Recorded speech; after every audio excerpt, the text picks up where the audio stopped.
ಹೈಕಮಾಂಡದ ನಿರ್ಣಯ ಅದ್ರ ನಿಟ್ಟಿನಲ್ಲಿ ಸಭೆ ಆಗ್ತಾ ಇದೆ ಅಂತ. ಇಲ್ಲ ಎಲ್ಲ ಸುಳ್ಳದು. ನಾವು ಈಶ್ವರಪ್ಪನವರ ಪಕ್ಷಕ್ಕೆ ತರಬೇಕನ್ನೋವಂಥದ್ರ ಬಗ್ಗೆ ನಾವು ಚರ್ಚೆ ಮಾಡಿಲ್ಲ.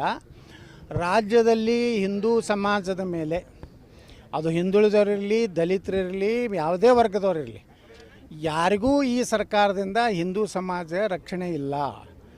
ಗಣಪತಿಯನ್ನು ಕಲ್ಲು ಒಗೆಯವರು ಅವರೇ, ಪೆಟ್ರೋಲ್ ಬಾಂಬ್ ಒಗೆಯವರು ಅವರೇ, ಆದರೆ ಅಕ್ಯೂಸ್ಡ್ ಆಗೋರು ಇದೇನೋ ಈ ಗಣಪತಿ ಉತ್ಸವ ಮಾಡೋರು.